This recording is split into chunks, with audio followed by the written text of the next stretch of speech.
Hey, Hey, welcome to Benley Talks. Cutlery apple. cutlery apple. I say, get fucked. I can Sorry, make a bomb out of a burger. other than that. Should we get started? Yeah, Ben. Yes. Yesterday, we spent Yes. about around 5.5, 6 hours watching Adam Yes. Sandler films, which was pretty fun, I must say. Oh, Fun was had. if that's what you want to call it. No, I enjoyed it. It was good. We watched Grown Ups, which was Yep. classic. We watched Uncut Yep. Gems, which is a Unreal. fucking classic. And then we watched Hubie Halloween, which Yeah. is an unexpected classic, I must say. I was not expecting it to be quite as good as it was. It was I should probably get up pretty my notes for this hot. episode because I can't Oh, use my go on then. computer. I realise this.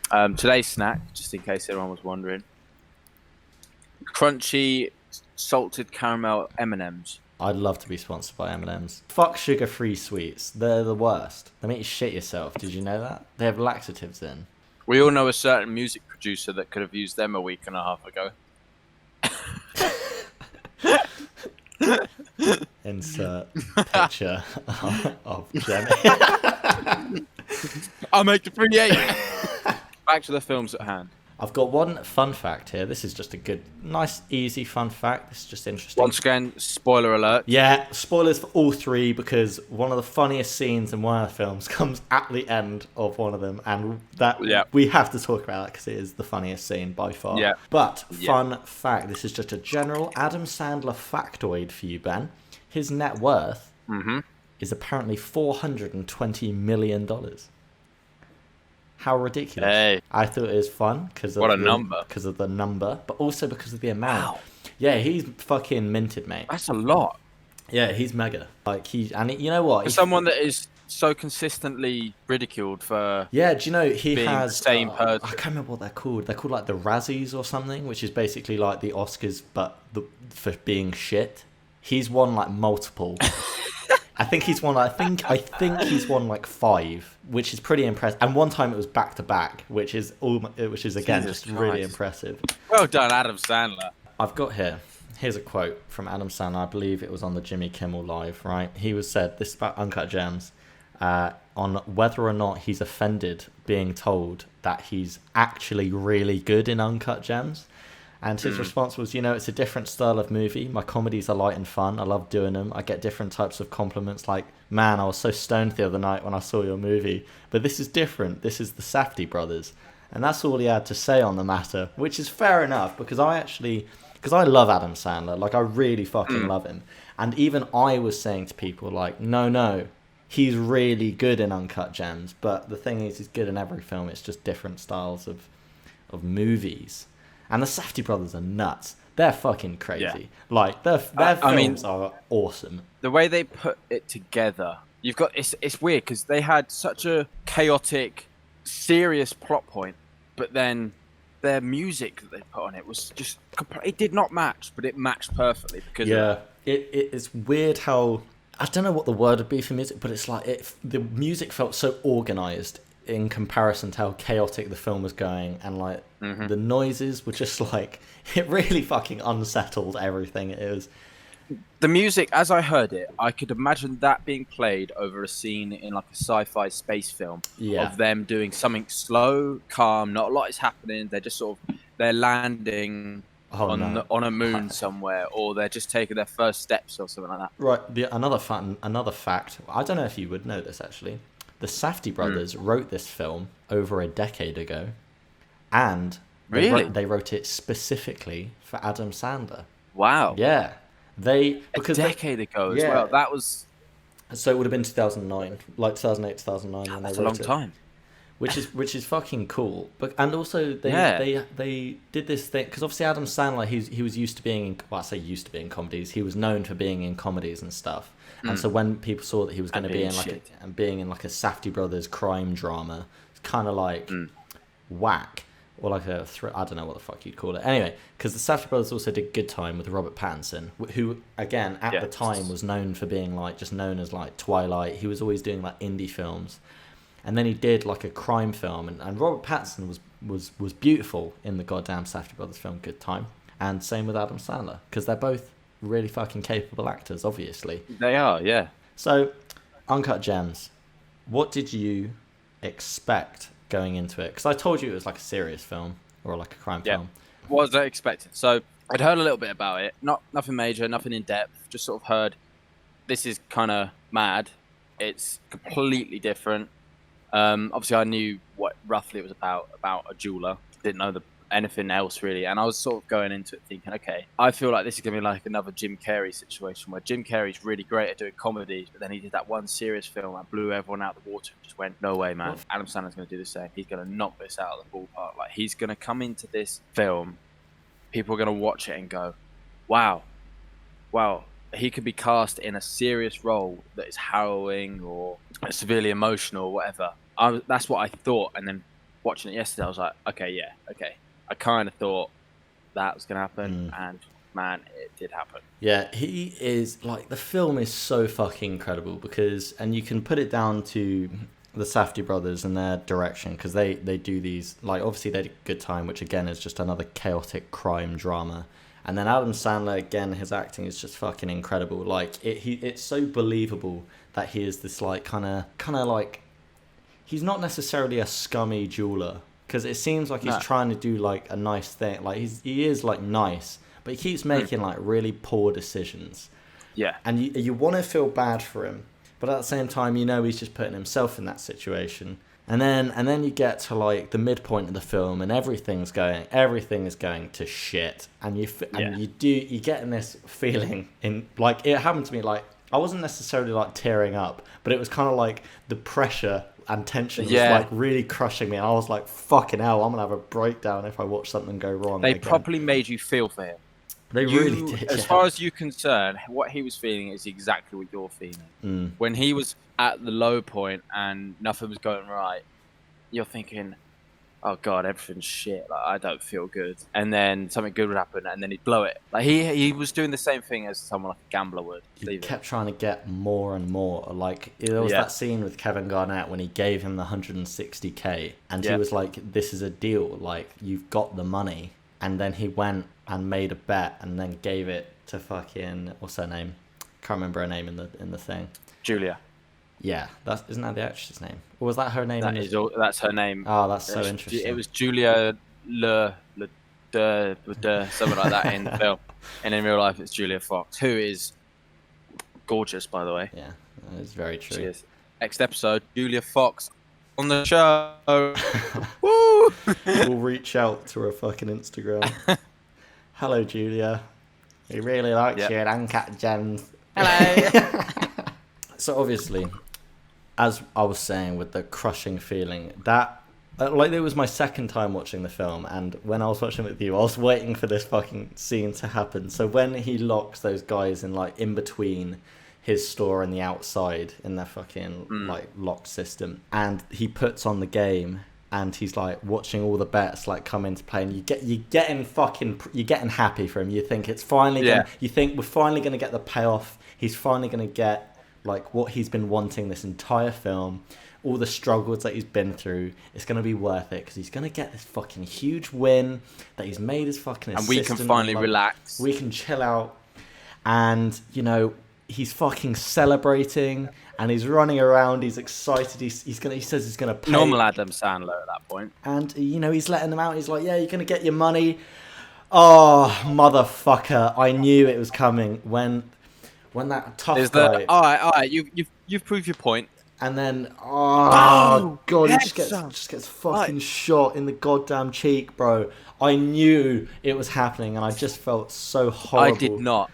Not for a second did I think that it was going to happen in, like, nowhere did I think. You heard my reaction. Yeah, dude, when I first watched it, I specifically remember, because I was watching it with my girlfriend at the time, and then we only got halfway, and then I finished the last half, and I remember being sat on the edge of my bed, like, fucking focusing on the screen, being like, holy fucking... It was like one of those where you're like actually saying out loud your reaction to things. It was like, no, fuck, what the fuck? No, you're like, how could this fucking happen? Oh, there's pain, like stubbing your toe. Then there's that scene. Yeah, truly, it like Julie Bowen, so Violet in Hubie Halloween. She said, when working with Adam, especially on a comedy, there's a certain intelligence that comes through when you empathize with his character because he feels real. You can apply that to Uncut Gems like wholly in its whole, because he feels like he is just part of this big Jewish family, and he's a jeweler, and he's a gambler, and he's kind of like, he wants to take care of the people that he loves, but equally he's a bit of a dick because he was having spats with people like throughout the entire film. But again, it just shows how fucking incredible he actually is. Like, people need to realize, like, just because he did like comedies that are perceived as like pretty shit doesn't mean he's a bad actor. He's actually probably one of the best actors in Hollywood. He just chooses to do these comedies and films. Oh yeah. Because that's what he showed ability to play different styles. Because not only did he play the scummy jeweler, but he played the person that sees the customers. He played the person that gets threatened and beaten up by his family member and these thugs. Yeah. Then he had to play the divorcing husband. Then had to play the father to his kids that had to know nothing.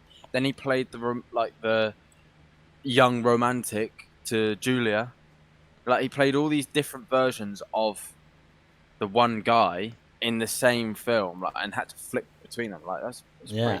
And again, I feel like that is exactly what, because when you're with certain friends, you act kind of differently, and that makes it feel more real. Because when he was with certain people, he acted tougher, and when he was with like Julia, you could tell he was a lot softer, and although saying that, he was also like really angry at that one point at the weekend. That was one of yeah, but understandable. It is fucking understandable, really. She wasn't selling coke.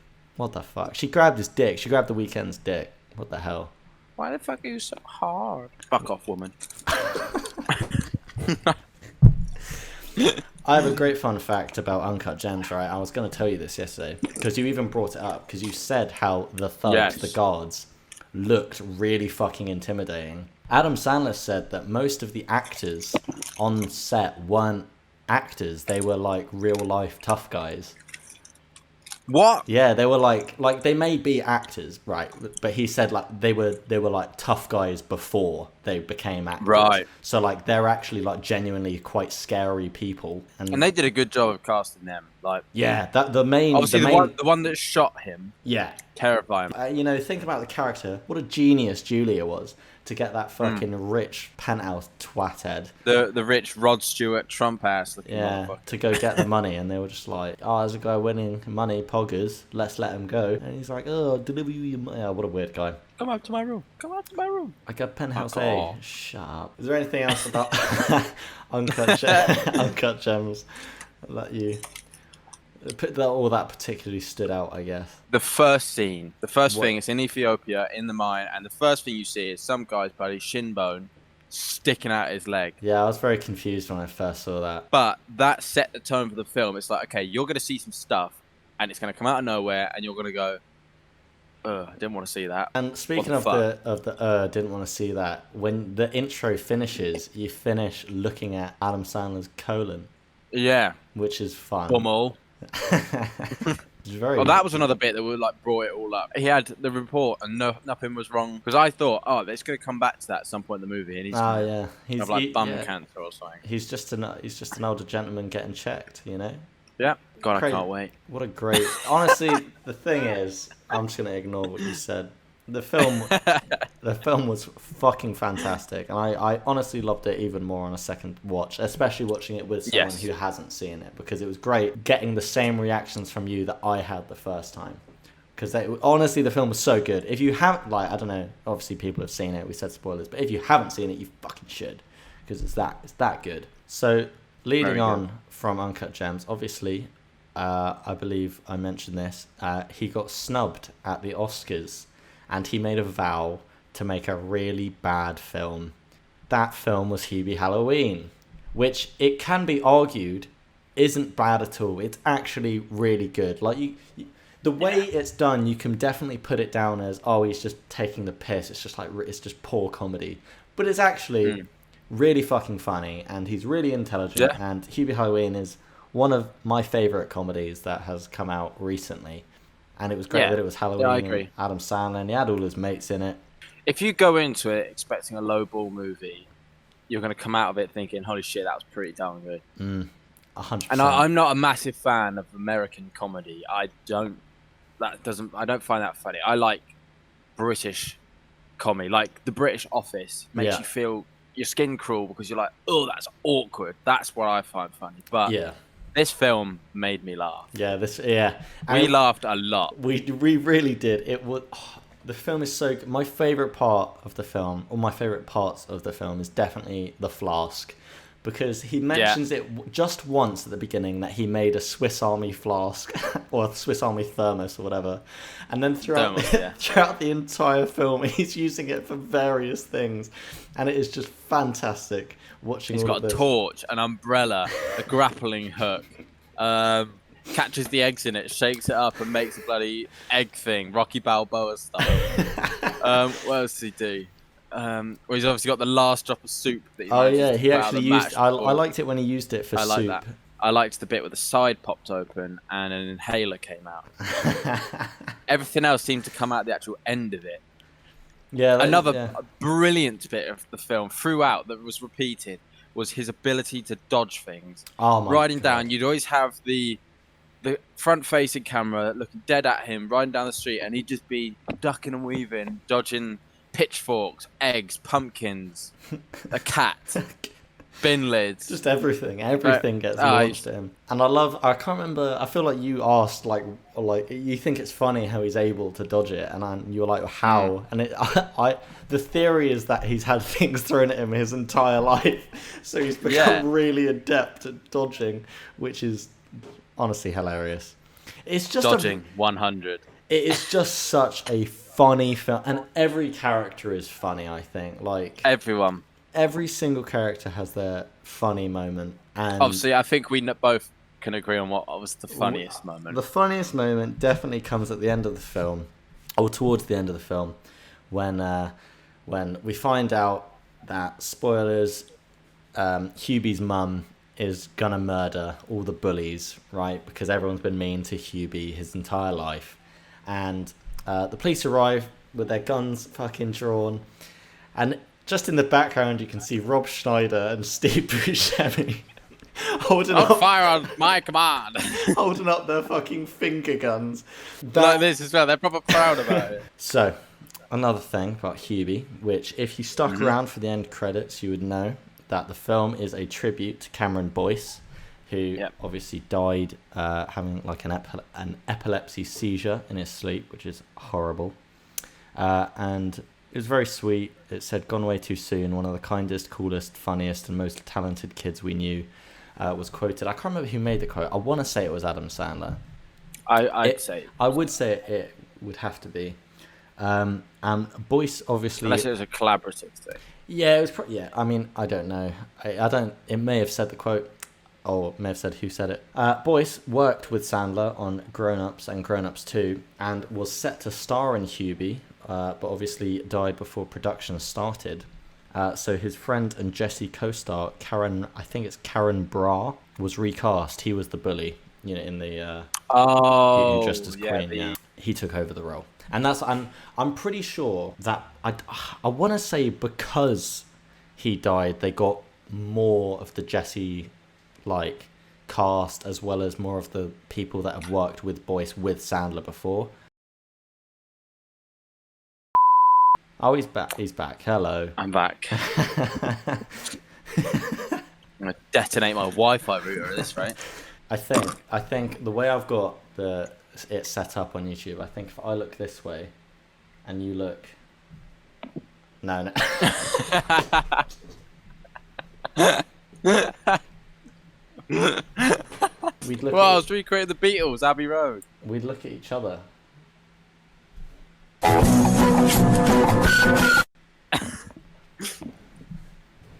Anyway, let's talk about Grown Ups. A swift maneuver. Grown Ups.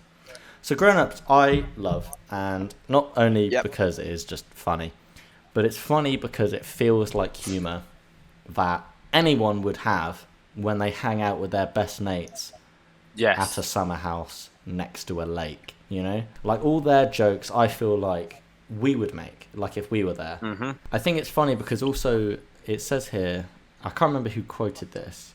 I feel like it's just a general note.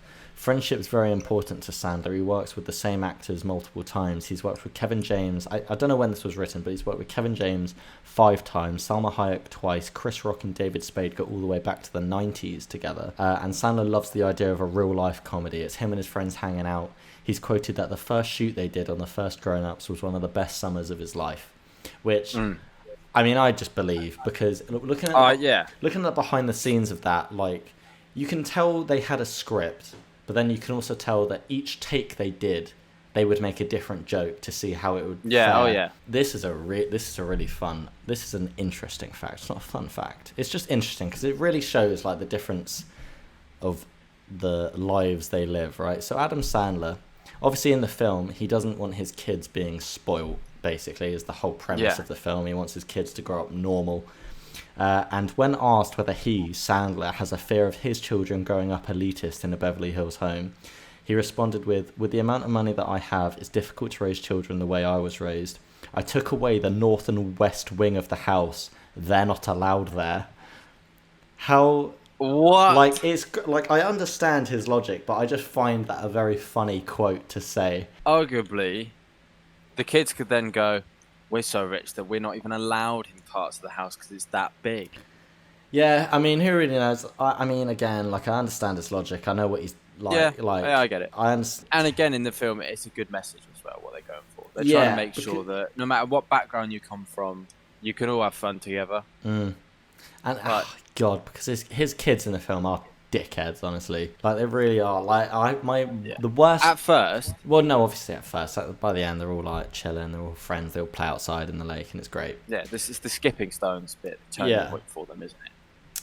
But it's the... Oh, my God. There was multiple lines. Whenever they... You know, at the beginning, when they're at the house before the daughter crashes the car, they say something like... They say something to the nanny. What's her name? Rita. And that is just, I just think that is just abhorrent anyway. Like, regardless, like, if you had that, like, she's a nanny, cool, but even if you had like a fucking dedicated butler, I would not shout their name from like across the house to ask for a hot chocolate. She gets there with whatever it is and they don't want it anymore. Yeah, oh God, anyway, so yeah, they're elitist as fuck. And the other line which really sticks out is when he was like, oh, we were over at the Spielbergs yesterday. They have a 150-inch TV. Can we get one of those? And then Adam Sandler's like, yeah, when you direct E.T., I'll get you one of those. And I thought that was a funny line, but still, just shows how fucking it. Like, the thing is, there are kids out there like that who are just like mad elitists who like don't realize that they born into this like. Some of them won't even. Some of them won't even realize they're doing it. They don't mean to be. They're just like born that. into what they. Well, yeah, because you could also argue at that point, because obviously Adam Sandler kind of knows that he has given them this life. Obviously, like, by having a nanny, they ask for things from the nanny, and the nanny just goes and gets them. And he's like, well, I gave them the nanny, but like, shouldn't do that really. Go get your own hot chocolate would be like, I don't know, just fucking slap him over the head. Be like, go get your own hot chocolate, you twat. You fucking honestly, little utes. When they saw the old TV, and he was like, what's the back part of this? And he's like, that's the rest of the TV. And he was like, that's some stone age shiznit or some bullshit line like that. I just thought, it doesn't matter how rich you are. Surely you know what an old TV looks like. I mean, the film came out 2010. 2010, yeah. And they're probably about the same age as us, realistically. Yeah, I think Cameron Boyce is our age. I think he might be a little bit younger because he died at. You know what? I'm gonna Google it because I'm interested. No, he's fucking. Woo! I'm older than him. He was 20. By December. Yeah, he was 20 when he died. 19? 20. Right. Yeah. 20-year-old passed away in his sleep on 6th of July 2019. Yeah. And I know when I was young, I had one of those TVs. I had a box TV. I know many people that had box TVs. And the best part about those box TVs, stick a magnet on it, makes loads of pretty colours. They're great. You can't do that on the normal ones now. Putting a magnet near it, it'll probably break the thing. I don't know. 4K, I mean, I get that they're characters in a fucking movie and it's like a bit dramatic that they're like really elitist. Yeah. But at the same time, it's kind of like, come on, man. Like, how elitist can you really levels. Big thing I want to say about the film. It didn't follow a traditional comedy film structure. A normal comedy film starts off funny, meet the characters, funny, gets to when they're all together, they all do something, climax. It starts to go up, they have a big problem, and then it crashes, and then blah, blah, blah, blah. This film didn't have that climax. There was a big problem to overcome, and they all split up, stopped talking to each other. It was throughout the film, after they met up, it was just them having a great time, constant laughs, and it was just like meeting up with your friends. You don't go through halfway through, suddenly you have an argument and then not talk to each other and then all go back and resolute and go, oh, I'm so sorry about that. You just go through and have a great time. Yeah. And that's what that film did. And it is funny because the like, you know, at the end when they're all kind of like saying, you know, when they're all on top of the thing, yeah. Like that is technically like the resolution. But like the only thing thing which caused them all to go there was the fact that Rob Schneider thought that I can't remember I can never remember characters' names. What the fuck was... Yeah. Rob Schneider thought that David Spade's character slept with his daughter. He didn't, so he was just running away. And then all of them kind of converge on the area, and they're all like, oh, you know, there should never be secrets in a family, and that's about it. Like, oh, great. Yeah, and then the old woman's a bloke. I think you're right, it is just friends hanging out in the same place. And, like, it's like the minor spats that they had, you know, like... Chris Rock's, like, their relationship, she thought that he was, like, cheating on it or, like, gonna want a piece of the nanny. Yeah. But, like, obviously nothing actually happened. There was no real wrongdoing there. It was just just like a minor, I'm a bit jealous. It's fine, though, because actually we love each other. Great. It's a great film. It's good message. Yeah, really good. We'll watch the second one at some point. Yeah. Wasn't as good, but still very funny. All in all, 3 very good films, 3 very different films. Adam Sandler, and fantastic. Yeah, what a G. I cannot fault Adam Sandler. I personally love the fucking guy. I will watch every film that he brings out because I know what I'm getting into. When I see that he's signed a film or signed multiple films with Netflix, and I see it's released, I go, cool, another Sandler comedy. I know what I'm getting into. He has signed on to a film where he is playing... this is the thing, right? Because, you know, I told you that he's, like, well into basketball. Like, he's actually really fucking good. Yeah. He knows so much about it. He is playing a basketball scout in his next film, which is done by, I want to say, LeBron James's production company. And I think he said on... I want to say it was on Jimmy Kimmel. It's a film about the scout, so him... finding a star in like Spain, and he brings him over to America, and then like that's just the story, is like getting the kid to like become fucking incredible. So that'd be interesting because obviously he knows what he's not just acting there, he's actually just doing what he loves. I mean, Adam Sandler just looks cool anyway. The stuff he wears, you see like him when he's just out and about. Yeah, the thing is, like, people hate on Adam Sandler's fashion sense, right? Because he wears like proper baggy like clothes. It's like he has no dress sense, but I actually think the opposite. I feel like he knows exactly what he's comfortable in, and he just fucking wears it. Why would he give a shit what fucking Joe walking down the street thinks? Like, who gives a fuck? I mean, really. Yeah. If he wants to wear these huge basketball shorts and these like really comfortable basketball shoes, which he's probably worn his entire life because he loves basketball, and he wants to wear these baggy shirts and go play pickup games in a random city that he's visiting, fucking let him do it. He's a legend. Do it. You know, if you wear something with confidence, it will look good. Yeah, I think he does that. And I think now that he's grown the beard, like he looks just like a proper man. You know what I mean? Yes. What do you want to talk about, Ben? Is there something on your mind? I think there's a domestic going on out there, but other than that, no. You know what? Kind of nice to hear. We'll even extend this out. You know, if you want us to talk about something, whether it be a film, an actor, a director, a music, like maybe an album or something. Nah, that's Liam's thing, to be fair. I think that's a great idea that we came up with ourselves. Yeah. Ben, do you want to do an album reaction? Yeah, Little Mix. Here's the joke. Liam has reacted to all of these. I think I know what our next topic will be, Ben. Because what is that? You'll have to wait and see.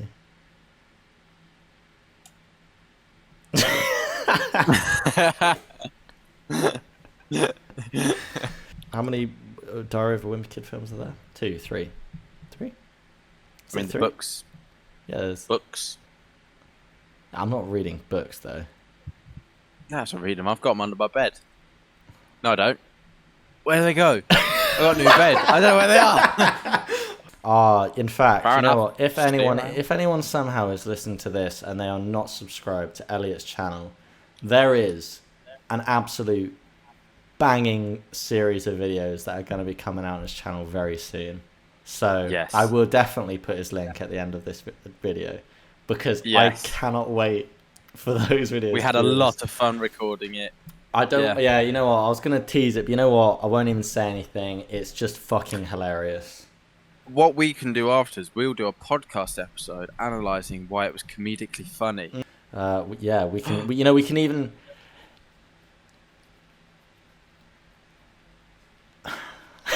I don't know. I approve of that message. Thank you. Hell yeah, man. That was a good reference, right there. That was good. No worries. Fair enough. See you around. See you around. That's got to be the exit.